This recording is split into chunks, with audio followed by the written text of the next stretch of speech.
Hello guys, कैसे हैं आप सब। आई होप कि आप स्वस्थ होंगे, मस्त होंगे और अपने अपने कामों में व्यस्त होंगे। Welcome to my YouTube channel. आज मैं हाजिर हूँ आपके साथ एक नए ब्लॉग के साथ और आज मैं जर्नी करने वाला हूँ देहरादून की। इस टाइम मैं हूँ बिरोखाल में और मैं आपको बता दूँ जो ये बिरोखाल पड़ता है, ये पड़ता है जिला पौड़ी गढ़वाल, स्टेट उत्तराखंड में, और ब्लॉक पड़ता है बिरोखाली। तो दोस्तों, जो मेरी ये जर्नी रहने वाली है वो रहने वाली है बाया पौड़ी। और मैं बाया पौड़ी इसलिए जा रहा हूँ क्योंकि उत्तराखंड सरकार की अभी जो रिसेंटली अभी जो एक गाइडलाइन आई हुई है कि हम अदर स्टेट से उत्तराखंड के देहरादून शहर में अगर हम एंट्री करते हैं, देहरादून ज़िले में अगर एंट्री करते हैं तो हमें 72 घंटे तक की कोविड रिपोर्ट अगर हमारे पास अवेलेबल है तो हम देहरादून में एंट्री कर सकते हैं। और या तो हमारे पास दोनों डोज कंप्लीट हो तो हम देहरादून में एंट्री कर सकते हैं। ये नियम जो है अदर स्टेट से उत्तराखंड आने वालों के लिए जारी कर रखा है अभी उत्तराखंड सरकार ने। बट मेरा रीज़न यह है कि मेरे पास ना कोविड रिपोर्ट है और ना ही मेरे दोनों डोज कंप्लीट है।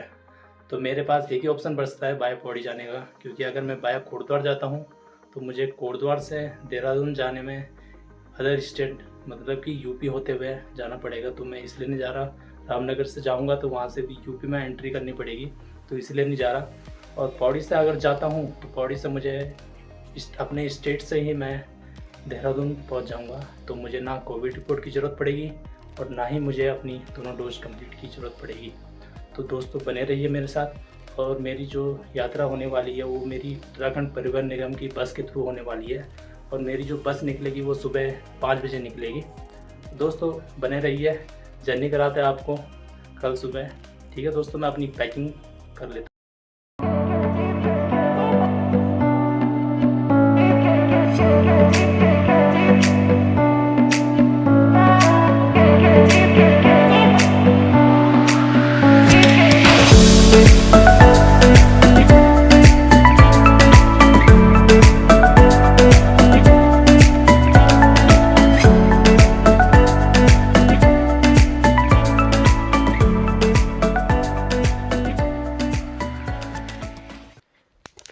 तो दोस्तों, मैं पहुंच चुका हूं मार्केट में और अभी टाइम हो रहा है 4:36। मैं मार्केट की ओर निकल रहा हूं। वेदर आज बहुत ठंडा है।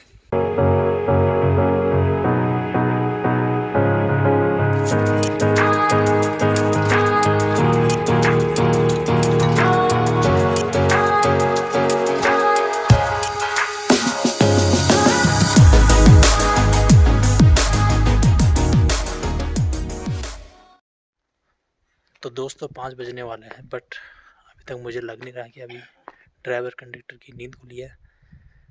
बट अभी 5 मिनट बाकी है, इंतज़ार करते हैं।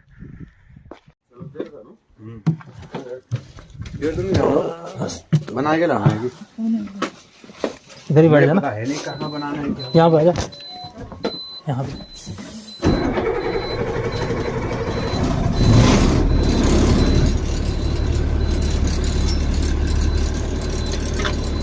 तो दोस्तों फाइनली हम बैठ चुके हैं गाड़ी में।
तो दोस्तों अब लगभग 1 घंटे के सफ़र के बाद मैं पहुंच चुका हूं चौरीखाल बाज़ार में।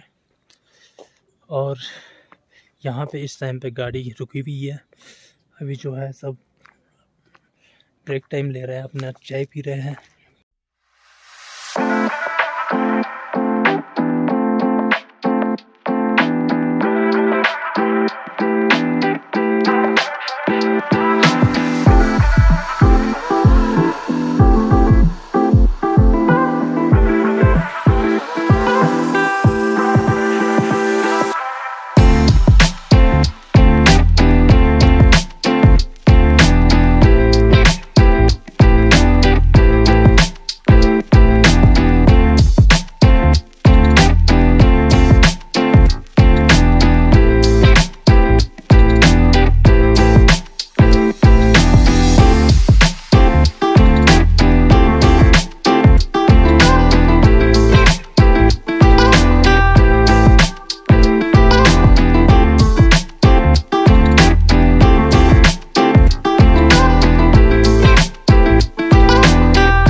तो दोस्तों मैं पौड़ी पहुंच चुका हूं और मैं हूं पौड़ी के बाज़ार में।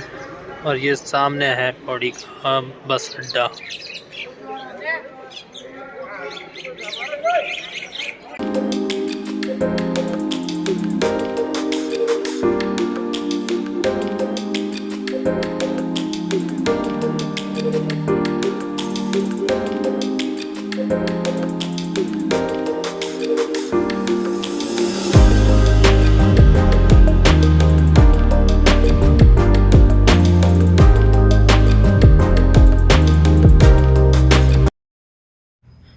चारों तरफ पहाड़ियाँ और बीच में है ये खूबसूरत सा शहर पौड़ी। उत्तराखंड की इस खूबसूरत सी जगह चीड़ व देवदार के जंगलों से घिरा उत्तराखंड का एक खूबसूरत हिल स्टेशन पौड़ी कंडोलिया की पहाड़ियों की ढलानों से घिरा हुआ है। इस जगह से आप अगर बर्फ़ का आनंद लेना चाह रहे हैं तो आपको 15 पूंछ, गंगोत्री ग्रुप, केदारनाथ, नीलकंठ, नंदा देवी और त्रिशूल जैसी पहाड़ियों का आप आनंद ले सकते हैं। अगर आप इन खूबसूरत पहाड़ियों का वास्तव में आनंद लेना चाह रहे हैं तो आपको इन जगहों पर पैदल ही घूमना पड़ेगा।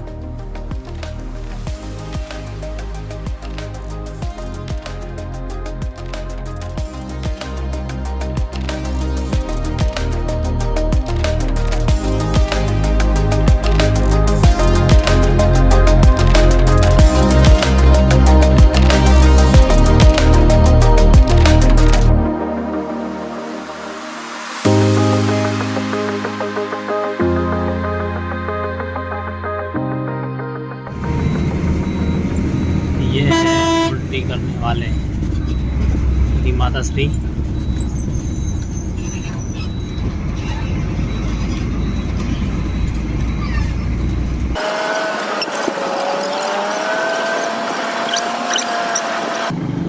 तो भाई साहब इस टाइम मैं हूँ तीन तारा के बाज़ार में और यहाँ तो भाई साहब अभी हो चुकी है ठंड बहुत ज़्यादा।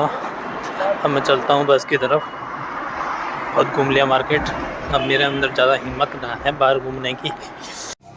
ये है नेशनल हाईवे तीन धारा।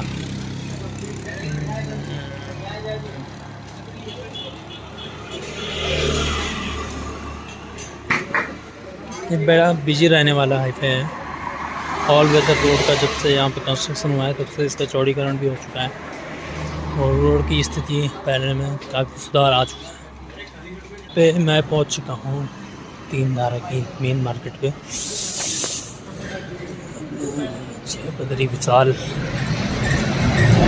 जय बद्री विशाल। अगर आप बद्रीनाथ केदारनाथ आए होंगे तो आपने तीन धारा में ज़रूर स्टे किया होगा। यहाँ पर मिलने वाले पराठे मैगी से लेकर चाय बिस्कुट तक ज़रूर खाए होंगे। चारधाम यात्रा के दौरान यहाँ काफ़ी रौनक पड़ जाती है।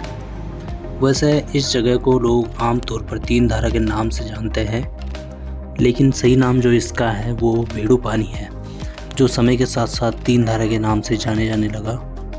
तीन स्रोतों के बीच बचा तीन धारा आज अपने अस्तित्व की लड़ाई लड़ रहा है। कभी यहाँ पानी की मोटी धारा बहा करती थी, लेकिन आज जो जल स्तर है वो काफ़ी कम हो चुका है। जो यहाँ के लोकल लोग हैं वो इसका जो मेन रीज़न बताते हैं वो यहाँ पे जो ऑल वेदर रोड का कंस्ट्रक्शन हुआ है वो उसको मेन रीज़न बताते हैं पानी का जल स्तर कम होने का। तो कर्णप्रयाग की बस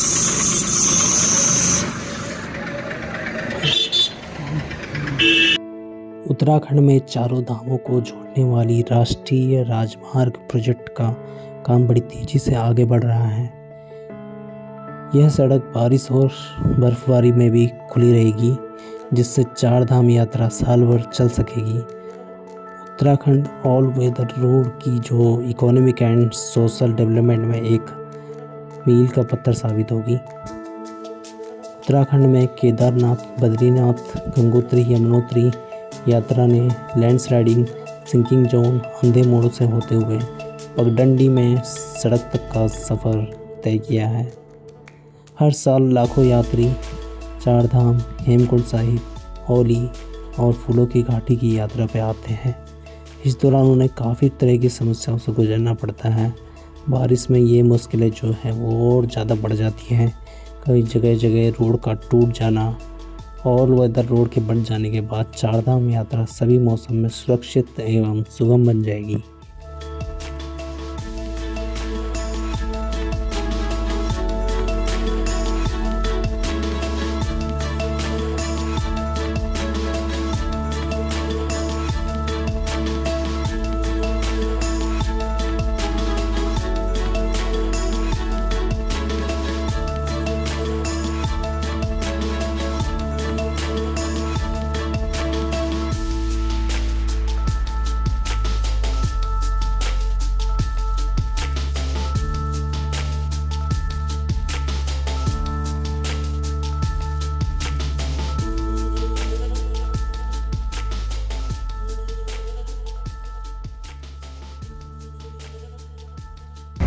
तो दोस्तों मैं पहुंच चुका हूँ ऋषिकेश। अभी यहाँ से देहरादून अराउंड 3 किलोमीटर के अराउंड है।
तो दोस्तों मैं उतर चुका हूँ अपने डेस्टिनेशन पे फाइनली, एंड ये है रेलवे स्टेशन देहरादून का। यहीं तक आती है उत्तराखंड की जितनी भी बसेस आती हैं। आज उधर साइड चलना है।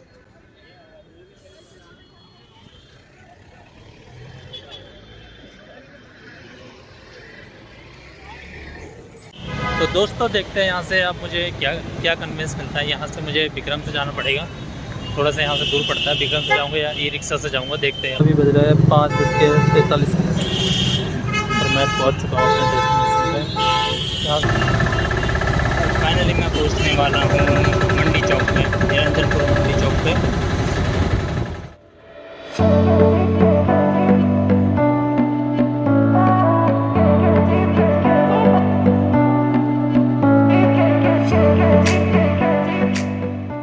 दोस्तों, अगर आप उत्तराखंड के गढ़वाल क्षेत्र से, अगर पहाड़ों से, अगर कहीं से भी ट्रैवल करके अगर देहरादून आते हैं तो आप उत्तराखंड परिवहन निगम की बस के थ्रू ISBT ना जाके आपको रेलवे स्टेशन के परिसर में उतारा जाता है, जहां से आपको अपने डेस्टिनेशन पे जाना पड़ता है।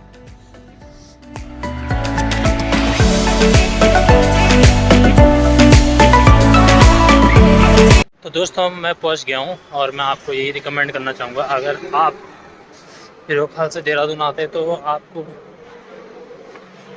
पौड़ी से आने की कोई ज़्यादा नीड हो तभी आने की ठीक है, नहीं तो ये बहुत लंबा रूट है। इस रूट में आपको लगभग 13 घंटे के अराउंड लग सकते हैं, क्योंकि मैं सुबह 5 बजे का निकला हुआ हूँ और अब पहुँच रहा हूँ लगभग 6 बजे। ठीक है दोस्तों, ऐसी बने रहिए। अगर ब्लॉग पसंद आया तो लाइक करें, शेयर करें, सब्सक्राइब करें और अपना सपोर्ट ऐसी बनाएं।